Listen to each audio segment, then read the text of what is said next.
William, listen carefully. I, Lydia, will never have children in this lifetime, because no man is worth making me suffer through 10 months of pregnancy for him. At the company dinner party, Lydia said those words to me in front of everyone. Under the crowd's complicated gazes, I left quietly and went home, only to receive a package. Inside was Lydia's pregnancy examination report. She had already been pregnant for a month, but I had been away on a business trip 2 months ago and only came back yesterday. Faced with such a massive betrayal, I surprisingly didn't feel much heartbreak. Instead, I felt relieved. I called Lydia. After she picked up, I said calmly, "Find some time. Let's get divorced." "William, what kind of drama are you pulling now? Just because I won't give you a child, you want a divorce?" Lydia's voice was filled with disgust. "Lydia, look at these tiny socks. Would they look cute on our baby?" A sissy-sounding male voice rang out. It was Gerald, Lydia's childhood friend. The call was hung up. Chapter 1. I glanced around the villa I had treated as home for the past 7 years and let out a long breath. I had bought this villa in full before marriage, but now I didn't even want it anymore. It disgusted me. I planned to move out and sell the place afterward. Just as I was packing my things, the front door opened. Lydia walked in with Gerald clinging to her arm. "William, where are the slippers? Gerald gets cold easily. Go get him a pair of slippers." The way Lydia spoke to me had always been bossy and commanding. Gerald curled his lips into a smug smile and looked at me provocatively, yet his tone remained soft and delicate. "Liam, sorry to trouble you." I casually stuffed my design drafts into the suitcase without saying a word, not even sparing them another glance, because the moment I looked at them, my body reacted violently. I almost threw up. That nauseating feeling was like being drunk and already wanting to vomit, only to get trapped in a car rattling down a bumpy road while surrounded by overwhelmingly sweet perfume. The disgust made cold sweat bead across my forehead. "Are you deaf?" Seeing me ignore her, Lydia took off one of her high heels and hurled it at me. I dodged it and merely gave her a cold glance, still unwilling to say anything. Only then did Lydia notice the suitcase. Frowning, she asked, "What's the meaning of this?" "I already said it on the phone." "Divorce," I answered lightly, without the slightest emotion, even though I had once loved her down to my bones. When disappointment keeps piling up, love can vanish in an instant. "Liam, are you upset because of me?" "But Liam, I already told you before, I'm not into women. Lydia and I are basically sisters." Gerald spoke in a syrupy voice. "How about this, Liam? I'll apologize to you. Please don't be angry anymore. I'll try not to bother Lydia so much in the future." "Gerald, what did you do wrong?" "William's just petty and jealous. This has nothing to do with you, and the only reason he's throwing a tantrum is because I don't want to have his child." Lydia looked at me with open contempt. "William, if I had known you'd turn out like this, I would never have agreed to marry you in the first place. It's not too late to divorce now." I zipped up my suitcase, checked my drawing equipment one last time, then walked toward the door. "I'll put the villa up with an agent. You should move out as soon as possible." Chapter 2. You're selling our home. Lydia suddenly exploded shrilly and grabbed my arm. "William, I just don't want to have your child. Is divorce really necessary? We agreed from the beginning that you wouldn't force me to have children. But at today's dinner, in front of so many people, you brought it up again. I only said a few words to embarrass you publicly, and now you want a divorce. Don't touch me. You're filthy." I shook her hand off. "Filthy? William, are you insane?" Lydia became even angrier. She had always been proud, so naturally she couldn't stand my blatant disgust toward her. "Am I wrong?" I asked back before continuing. "And besides, the one who brought up children today was Chairman Kim, not me. But even if it had been me, you should have at least left me some dignity in front of outsiders. Yet you didn't. So in your eyes, is William just some pathetic loser who doesn't even deserve basic respect? Everyone knows you're close with Chairman Kim. He was obviously speaking for you. And what dignity do you even have? I'm the company's chairwoman. You only have status because you're my husband. Once you divorce me, what will you even have left?" Her face was filled with mockery. I silently stared at her, finding it hard to believe she could actually say such things. Seeing me remain quiet, Lydia thought she had me under control again. She pointed at me and snapped, "Now, apologize to Gerald immediately. Otherwise, I'll never forgive you again." "Lydia, Liam loves you so much. It's normal for him to get jealous. There's no need for an apology." Gerald sounded considerate and understanding, but the way he looked at me was full of provocation and smugness. "Hear that, William? Gerald is kind and generous, while you're always petty and narrow-minded." Lydia sneered. "If Gerald actually liked women, I might not even have chosen you in the first place. You disappoint me that much." Seeing that I still said nothing, Gerald put on an even more pitiful tone. "All right, Lydia, don't make things hard for Liam anymore. How about this? I'll apologize to him, and if he's still upset, I can even kneel and apologize." As he spoke, he actually knelt in front of me. "Liam, this is all my fault. Even though I don't like women, Other people still see me as a man. I spend so much time with Lydia, and that really does make you lose face. I didn't think it through carefully enough. Liam, I sincerely apologize to you now, and I promise to cut ties with Lydia completely. As Gerald spoke, tears streamed down his face, and he even started kowtowing to me, just to steal someone else's woman. This guy was really willing to go all out. When Lydia saw this, her anger flared even more, and she slapped toward me. I casually blocked her hand and looked at the two of them coldly. What a joke. They cheated on me, and now they still wanted to hit me. You dare hit me? Lydia looked utterly disbelieving. I glanced at her indifferently and said, Lydia, I was away on a business trip for 2 months, yet you've been pregnant for 1 month with someone else's child. I really want to know, where exactly do you get the confidence to keep barking at me like this? As I spoke, I casually slapped the pregnancy report against her face. Lydia's face instantly turned pale, panic flooding her eyes, but after only a second, her expression became vicious again. William, I'm your wife, and you actually investigated me. Don't you have even the slightest trust in me? You're carrying another man's child, yet you can still say something like that. You really are an absolute top-tier menace. Chapter 3. I was so angry that I actually laughed. And I never investigated you in the first place. This pregnancy report was just delivered by courier. Gerald cried out softly. Lydia, maybe I accidentally filled in the wrong address. That's why Liam got upset. It's all my fault. It's not your fault. This isn't even a big deal. He shouldn't be angry over something like this. Lydia looked at me coldly. William, your mind is filthy. So naturally everything you see looks dirty to you. She was literally pregnant with another man's child. Yet somehow I was the filthy one. To be honest, when I found out I'd been cheated on, I was angry, sure, but I also felt relieved, because I no longer loved her. So none of this actually hurt as much as it should have. But Lydia's shameless attitude genuinely pissed me off. Then tell me, exactly how am I filthy? I asked seriously. Lydia replied.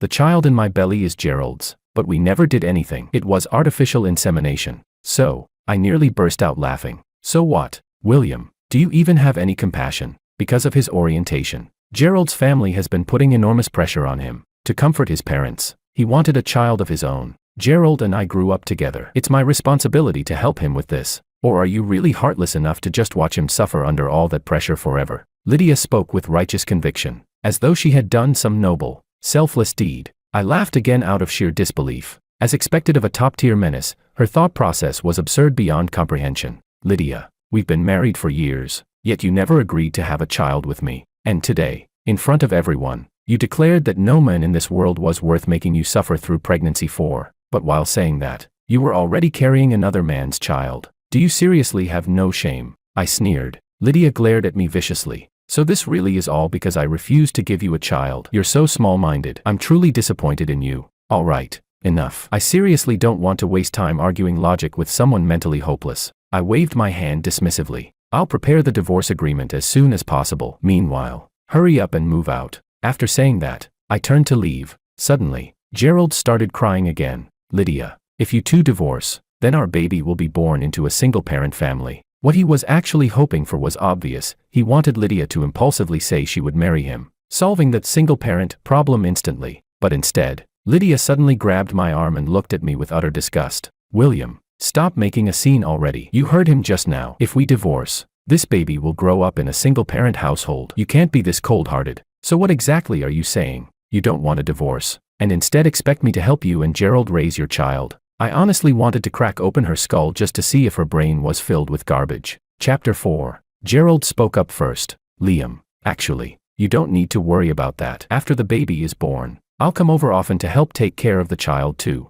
And then the 4 of us can live happily together as one big family. I laughed again out of sheer anger. To my disbelief, Gerald actually nodded. Liam, wouldn't that be wonderful? Wonderful my ass. Lydia may have lost her mind, but do you think I've lost mine too? What normal man would tolerate his wife carrying another man's child? I sneered, shook Lydia's hand off, and headed for the door. William, you're so uncivilized. How can you curse at people like that? Lydia rushed over and grabbed me again. I turned my head slightly and glanced at her, my voice colder than ice. Lydia, we're all adults here. Have some dignity left and prepare the divorce papers as soon as possible. Then I walked back over to Gerald. Looking at his pretentious face, I threw a punch straight at him. In an instant, blood burst from Gerald's nose and mouth as he collapsed to the floor screaming. That punch is your warning. If you keep pulling stunts like this, there'll be even harsher consequences waiting for you. If I were you, I'd just cling to Lydia like the worn-out cheater she is and stop coming around to disgust me. I turned and walked away. William, are you crazy? How can you hit someone?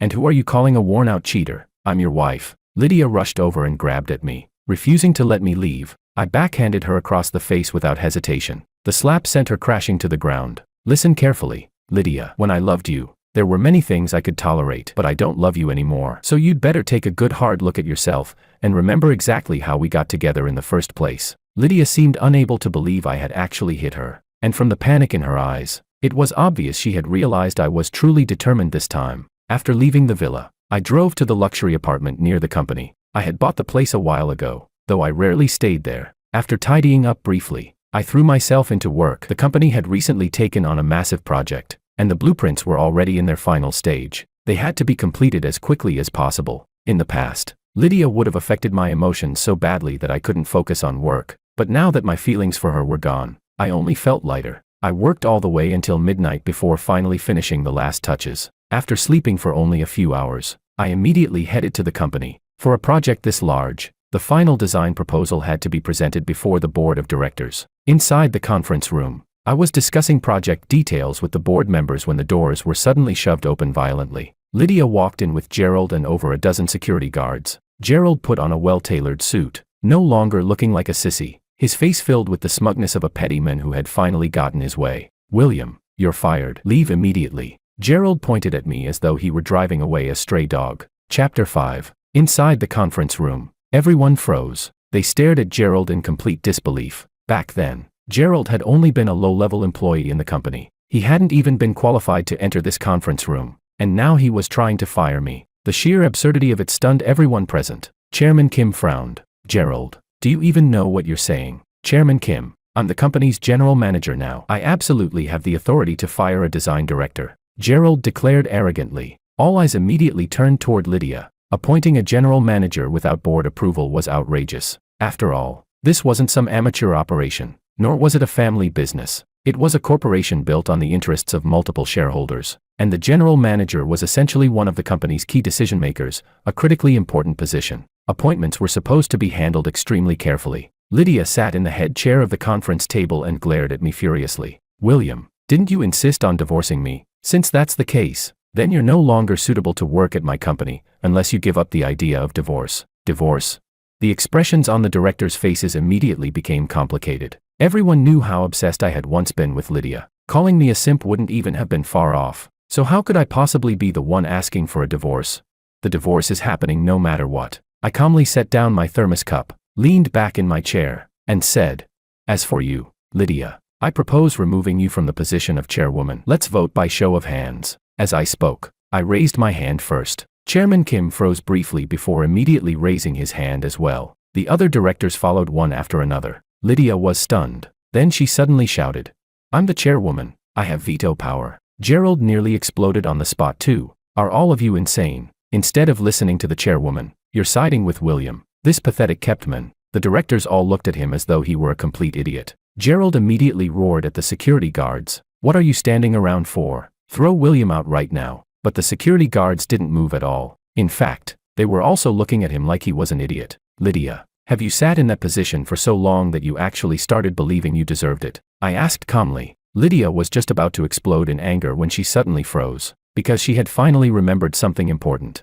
Back in university, I had already started my own business. Chairman Kim had been my very first investor. After we made our first fortune together, we expanded the company rapidly. Chairman Kim then introduced me to the current board members. Because I had already proven my abilities, the other directors were willing to invest and test the waters with me. As the business grew larger and larger, I became something of a celebrity on campus. And since I was already fairly handsome, there were plenty of people pursuing me. At the time, Lydia had been both my apprentice and one of my admirers. Her beauty was breathtaking, and she was ambitious too. Being constantly around me, our relationship naturally developed. I was the kind of person who, once committed to someone, devoted himself wholeheartedly. So I loved her deeply, down to my bones. After we got married, I even let her take the chairwoman's position so she could look prestigious in front of her family. As for Gerald, he had actually always been around in our lives, but I had once personally witnessed Gerald kissing another man. So from the very beginning, I had never suspected him. Only recently did I start hearing rumors that the scene I witnessed back then had actually been staged by Gerald himself. He had never been gay at all. After hearing that,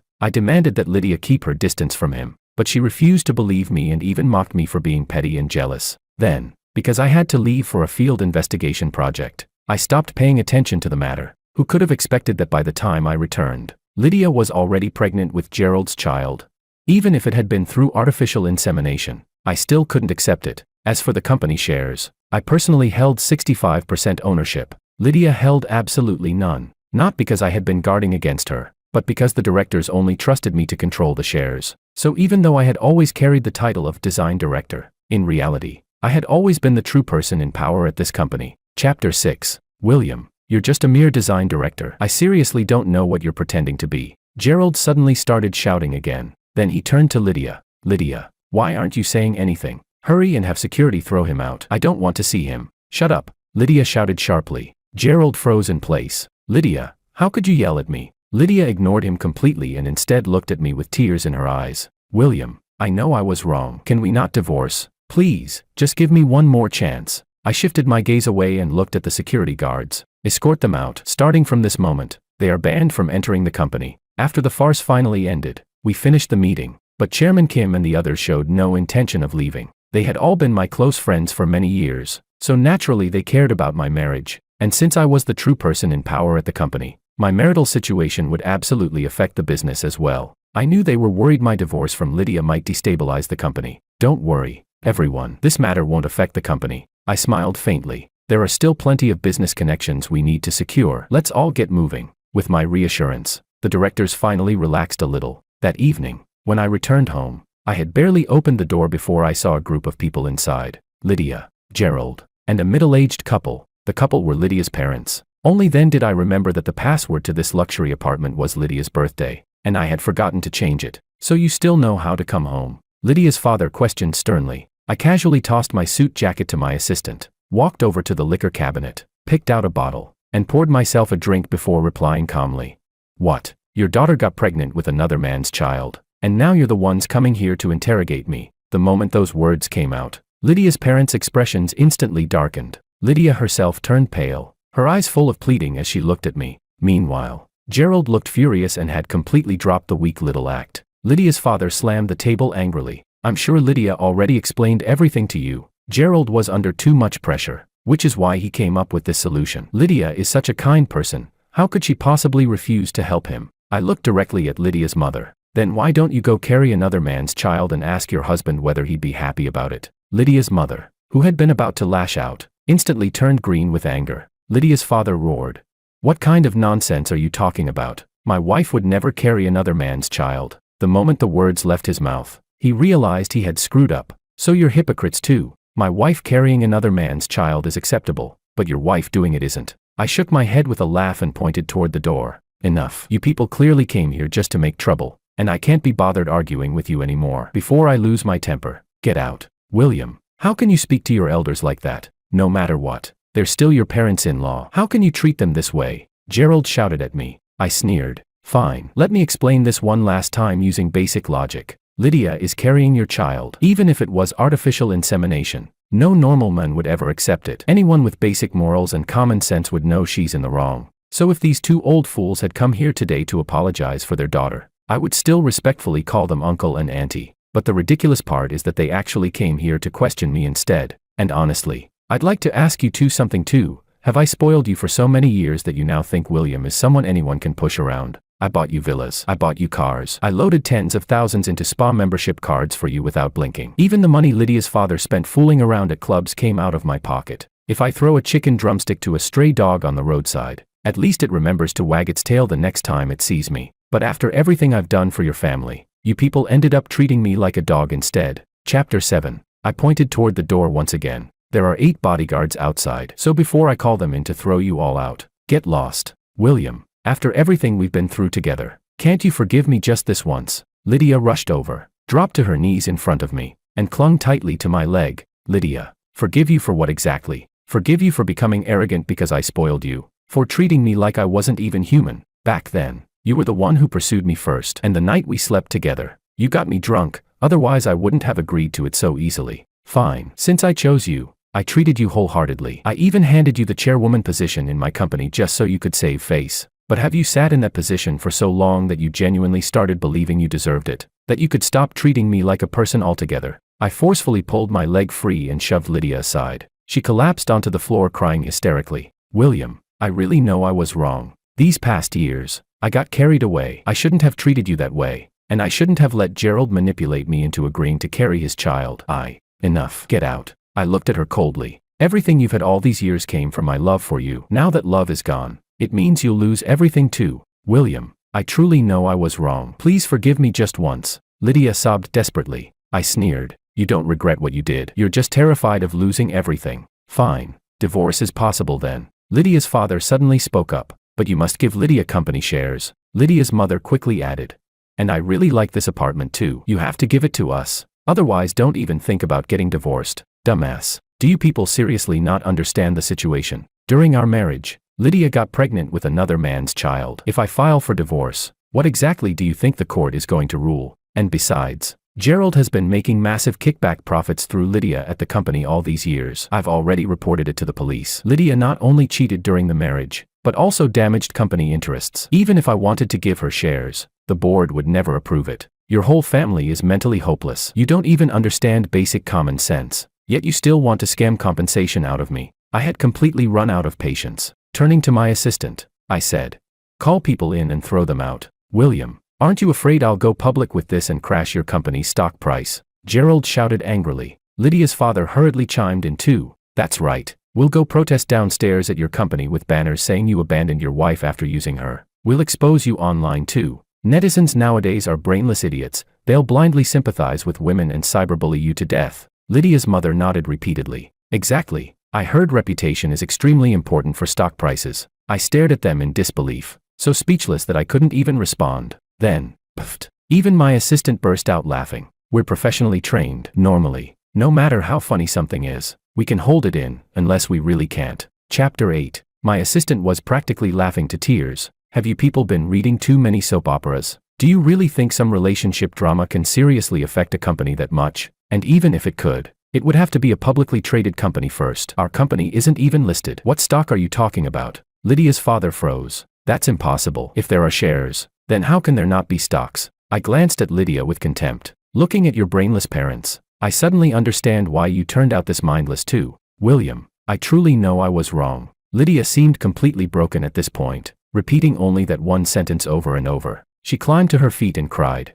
I'll go terminate the baby right now, and then I'll have your child instead. Okay, Lydia. Remember that Patek Philippe watch I used to own? The one your father is wearing right now. It was worth over $2 million. After he wore it once, I gave it to him. Do you know why I gave it away? Because once something has been used by someone else, I find it filthy. You're filthy now too, Lydia. I took another sip of wine and walked toward the staircase. Oh, and one more thing. That Gerald guy carefully schemed his way into your life. He even staged that whole act to make me believe he wasn't into women. Do you really think it was because he loved you? If I'm guessing right, his plan was to trick you into getting pregnant so I'd divorce you. He assumed you'd definitely get company shares afterward, and then he could swallow up your entire family's assets. Lydia looked at Gerald in disbelief. Meanwhile, Gerald lowered his head and said nothing, because that had been his plan all along. By then, the bodyguards had already entered and started dragging everyone toward the door. But suddenly, Lydia ran into the kitchen. When she came back out, she was holding a knife. She pressed it against her own neck.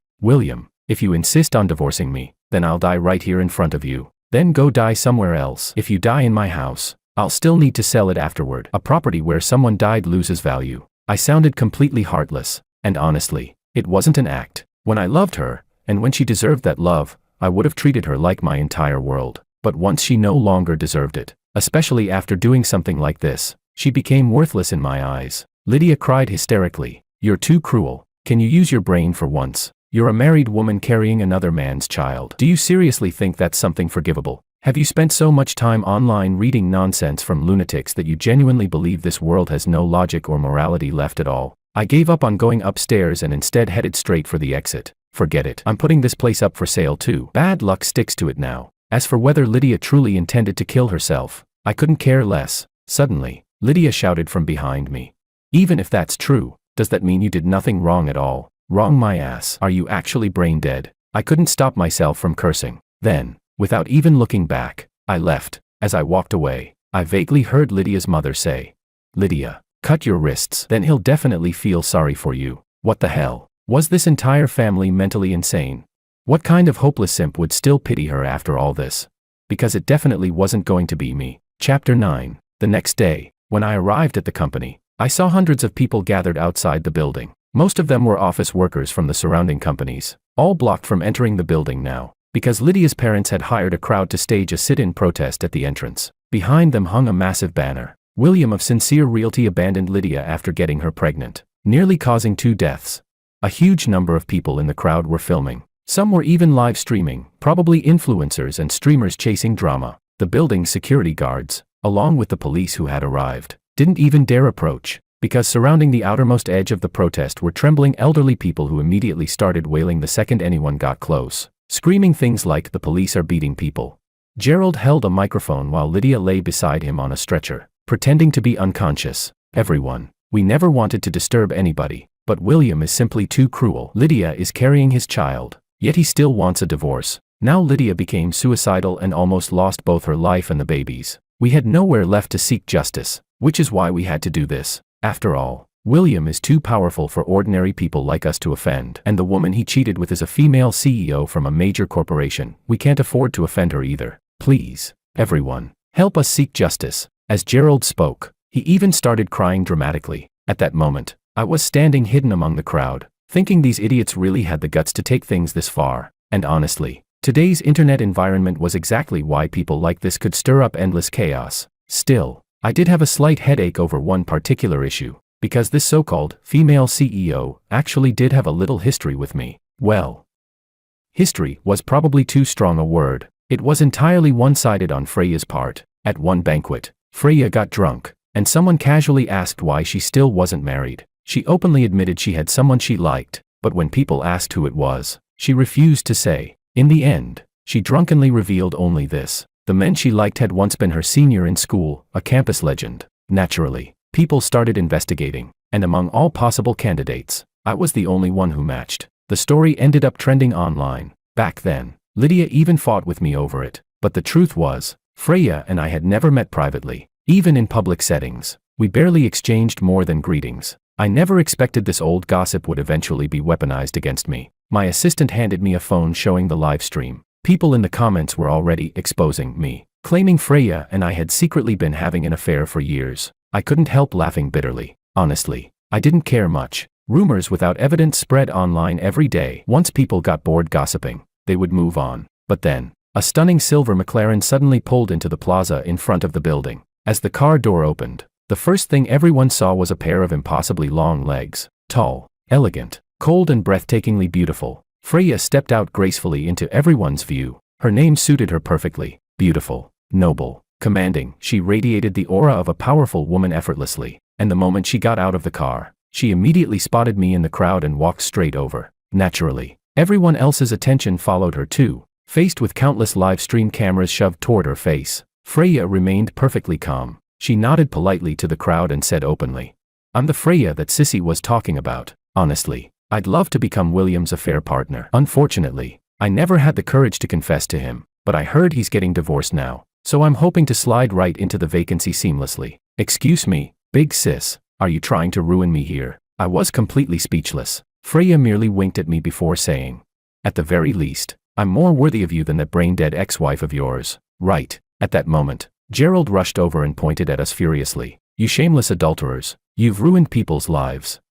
"You what?" Freya cut him off coldly. "Gerald, while Lydia was still legally married to William, you and Lydia underwent artificial insemination together, resulting in her pregnancy. I already have evidence of which hospital you visited, when you went, and which doctor handled the procedure. I've seen people try to twist the truth before, but I've never seen idiots as hopeless as you two. You didn't even think to destroy the evidence beforehand." Chapter 10. I was finished. I cared about my reputation too, and I definitely didn't want this kind of scandal spreading everywhere. But now, for quite a while, I was probably going to become gossip material among everyone in our industry. Seeing my expression, Freya smiled at me. "Don't worry, I don't mind. I mind." I rubbed my forehead helplessly. Then I turned toward the streamers and said, "Since these people are shameless enough to expose themselves, I might as well release the evidence too." Right after that, I had my assistant play the surveillance footage from the luxury apartment on the giant screen outside the building. Included in the footage was Lydia's father ranting about how netizens are brainless idiots easy to manipulate, and other nonsense like that.